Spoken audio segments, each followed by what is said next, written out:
show tonight is going to be filmed. A good friend and longtime supporter of the band, David Hawks, has put this night together with the help of many other people. It's being filmed. It's going to air on SHAW TV. It's called The Creators, and it's all about telling the stories of Vancouver musicians and artists, asking them how they got into music, what they get out of being a musician for their life, and how their creative process is. And that's going to be airing in the springtime. So we want to thank them for making the Boom Booms part of it. And we want to thank Nimbus, the music school that came down and helped do all the recording and production. Thank you, Nimbus, SHAW TV, David Hawks, and Imperial. All right. We're really excited tonight. We're with our friends Nimbus, and we're at the Imperial on Main Street. I'm David Hawks, it's the Creators, and today we have Aaron and Tom from the Boom Booms with us. Hello. How's it going, Dave? Hello, how's it going, Dave? Very good. I'm very happy to have you on the show. And one of the reasons I'm very happy to have you guys on the show is because you've had quite a journey. The show is called The Creators, and you guys have been creating art for a long time, but you guys also really work very hard. And so I want to touch a little bit on the Boom Booms journey here, because really, as Vancouver guys go, you guys work harder than most bands. Can you tell us a little bit out there about why you should work so damn hard like the Boom Booms do in their music career? I think you just gotta treat it, if you want to do music as a career, you really need to think of it like that. And, if you're working for somebody else, you're gonna be working 8 hours a day, probably at least. And so you gotta approach, you're lucky to be able to do music, so you should be putting at least that much energy. Do you find that when you're working on your music, you're also thinking about the business? Is it like a 50-50 thing? I think for a long time we ran all facets of being an independent band on our own. Like we had one person doing the video editing, the social media, someone was songwriting, someone was taking care of the vehicles. And so without a label or a manager for a few years there, we kind of learned how many jobs there actually are, especially in 2016. You have to do everything yourself, basically. Do you feel you've matured through this process? No. Yeah. You don't? I'm just kidding. Yes, I do. No, because that'd be a legit answer. I would believe you if you said no. But yeah, well, it's been 10 years at it now, and so there's definitely been a lot of maturing that's gone on. And at the beginning, for me, it was a lot of it was a way of traveling and having fun. Yeah. It was our early mid-20s, and having a band was a way of seeing the world, and that was kind of our MO. We traveled from Vancouver to Panama on the road in an RV, and we had shows that we set up on the way. We busked around Europe, and only after that did we think, okay, this is going pretty good. Maybe let's see about making a career. When you get to a place when you're having success, which I think you guys are, you really start to get sort of more in control of what you're going to do, because you realize that it's the long play, right? So you don't burn bridges and all those things. So on the way up, can you give a little advice to bands starting out about things they might want to think about? Yeah, totally. I would say learn how to budget your money. I would say give yourself a crash course in auto mechanics, because guaranteed you're going to have a slew of vehicles that have serious problems because of your budget at the time that you buy them. Be respectful to other musicians, learn everything you can from them, play all the time, jam all the time. So now you're a 5-piece, so you've had a change, so you're leaner and meaner. Leaner and meaner, baby, that's it. Well, this is, like Aaron said, this is our 10th year, so it's a bit of a miracle that the original 5 members is still in this band. And to have Richard, our drummer, left this last January, so he did 9 years, which is an honorable amount of time in the trenches with a touring group. We thought about getting a new drummer and keeping Theo on the congas, but then we just said, you know what, Theo drums, just put him on the drum kit and whatever. People don't listen to the conga anyway. Well, he'll kill you for that. I'm just kidding. I love the conga. I actually miss it a lot, but Theo's he's filling it out. You know what? He's a great dynamic individual as well. All of you actually have your own personalities too, which I like, because a lot of the things about being a great band to watch is you want to watch each individual, each of you sort of claimed your position, as it were. So together, you're even more special. When we started too, we all came from a different place. I was doing folk music and wanted to do kind of folk and Latin. Tom was playing rock and roll, and he was into bands that we didn't even know about. Jordy's doing jazz, and Theo came from his African and Latin background. So, I don't know, to make sense of that and turn it into something, we definitely had to balance all the frequencies that were going on. Well said. What do you think it is about the boom booms that people like in Vancouver? You're selling out again tonight, and it's going to be an amazing thing. And you have such a loyal following. But I always see new faces in all the shows I've done. I think what do you think it is particularly about the boom booms that people really gravitate to? I think we bring a style of music and performance that not a lot of bands do on the West Coast. It's very dance-based. There's a lot of world music influences from our travels, and the band started with these guys, the trio, Theo, Jordy, and Aaron, playing Latin, basically like Latin and funk dance parties on Commercial Drive and packing the joint 9-10 years ago, and playing covers of Spanish songs that nobody had heard, and getting the Latino community out and getting everyone who just wanted to dance and celebrate out. So I think we've kept that energy. So I think we're a unique band in Vancouver because we are a little different like that. I'm looking for a real lover. I'm just ready to brown kid and chucking birds. 'Cause I'm looking for a real lover, real love.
What about my time, baby? What about my time?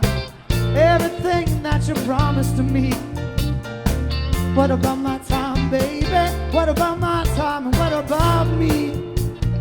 What about me? 'Cause I'm a crucified, 'cause I'm a crucified man. I'm a crucified, I'm a crucified.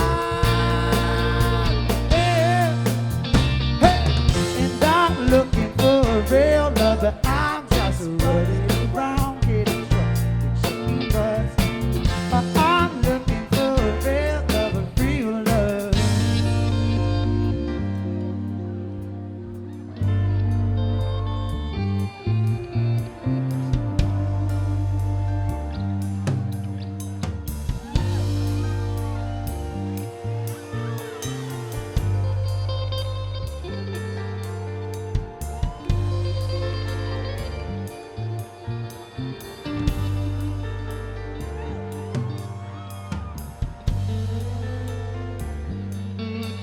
So don't tell me that love is a game, just something you do 'cause you're lonely. Now don't say to me that all love's in vain, just something we do 'cause we're lonely. Love not just something you do 'cause you're lonely. Love not just something you do 'cause you're lonely. Love not just something you do 'cause you're lonely. Love not just something you do 'cause you're lonely. I get lonely, I get lonely, I get lonely, yeah, yeah. I get lonely, I get lonely, I get lonely, lonely, oh. And I'm looking for a real love, but I'm just running around, getting drunk and chucking by.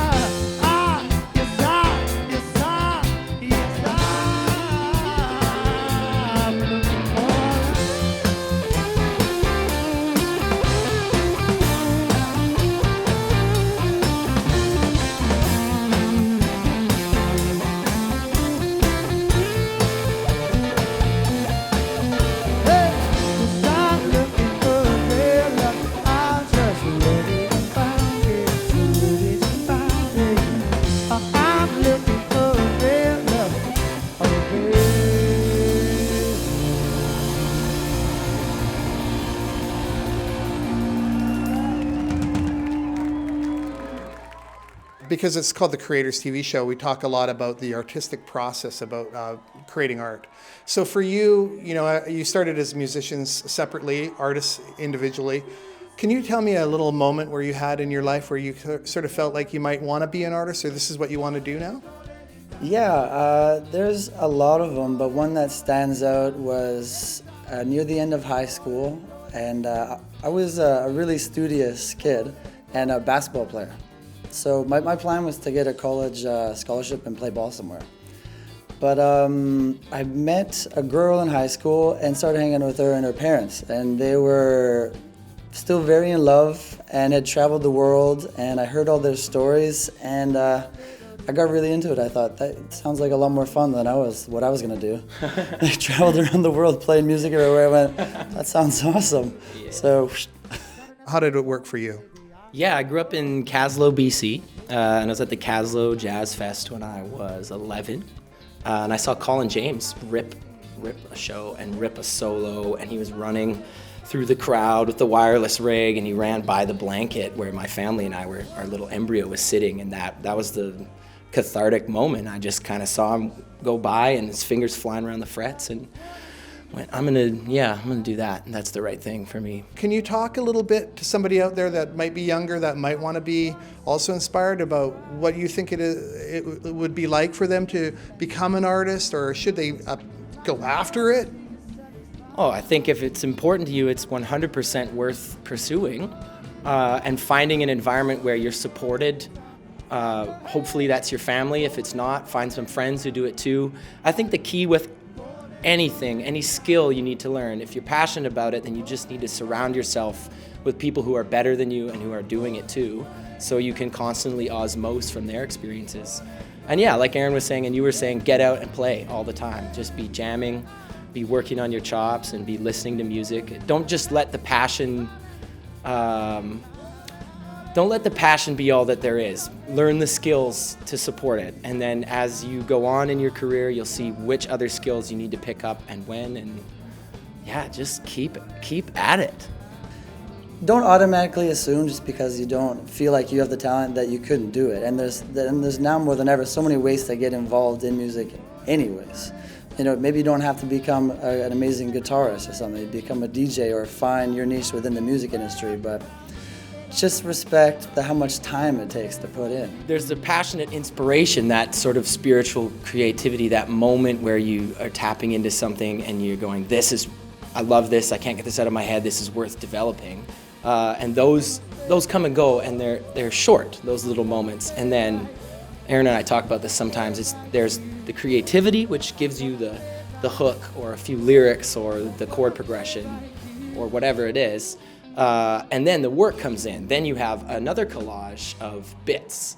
And your skill set is what you need at that point. You go, okay, I've got this riff, which I was inspired to write and I love, but it's only 6 notes and it's on a guitar. And then I have this batch of lyrics, which I was also inspired to write at the moment. But then you have to piece them all together to create songs, that's where the real work comes in.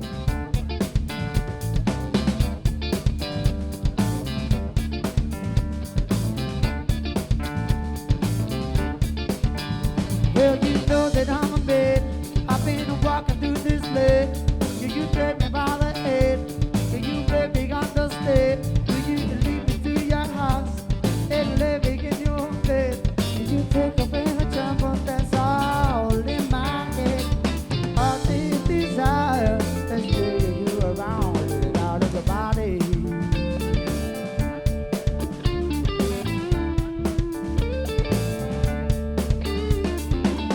I met you, girl, you were only sweet 16, and you were the prettiest thing that I had ever seen. Now I stopped and said, what's your name? And you said, Sue. And I said, pretty baby, I know I don't wanna do, but this is how just really do around, let it out of your body.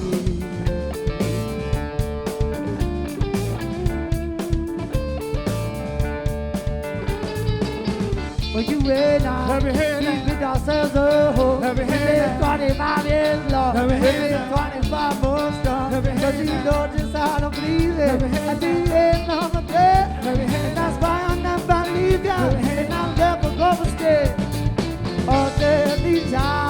just jerking you around and out of your body.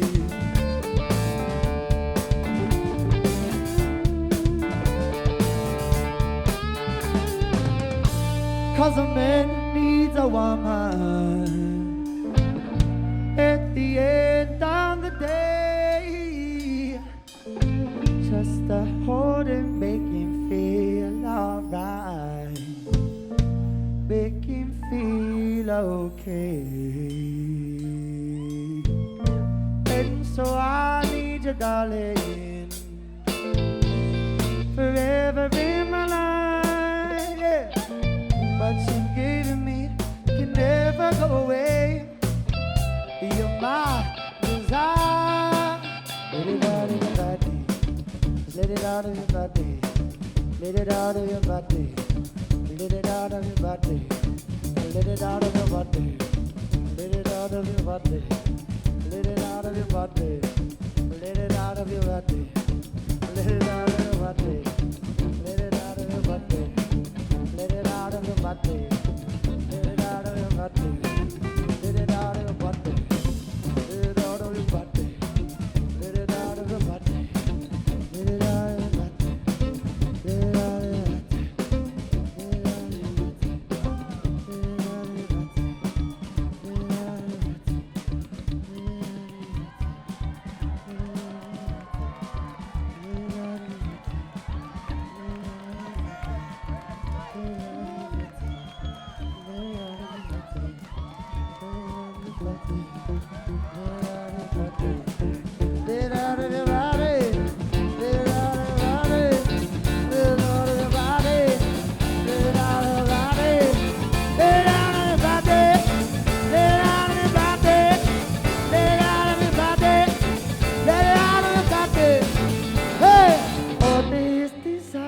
Just dragging you around, let it out of your body, let it out of your body. Hey, all this desire that's dragging you around, let it out of you, let it out of you, let it out of you, let it out of you, let it out of you, let it out of you, let it out of you, let it out of you, let it out of you, let it out of you.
can you tell me a little bit about appreciating different genres of music?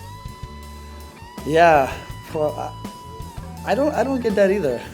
We know people that are into one style of music, but I think of it like this. I don't really like metal, but if I sit down with a metal guy and I ask him, what do you like about it? He goes, well, I like the technical skill that's required. I like the heaviness of the tone. I like the way it makes it feel. And I go, oh yeah, I get that. And then you can listen to it and appreciate it. You might not like it really, but you can appreciate that it's good. So, but you know, that said, music either connects with you or you don't, right? Thank you very much to the Boom Booms. Hey, thanks for having us, Dave. You're welcome. Yeah,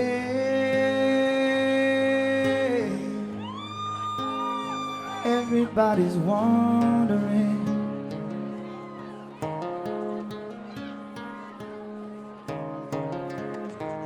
words coming in.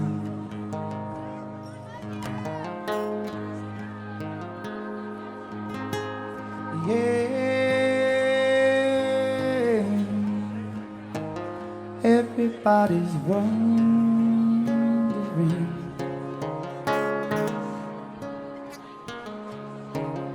words coming in.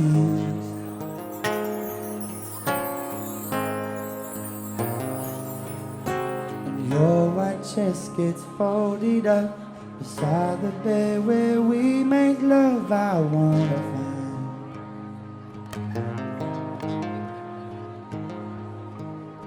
perfection in the pure and simple way.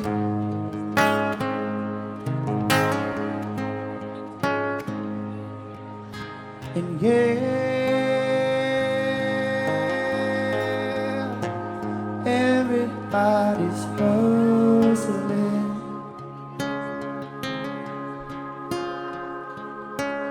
World, a crazy world.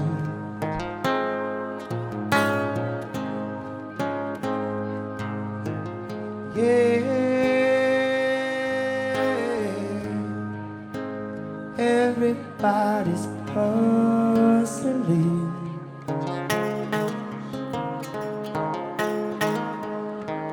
World,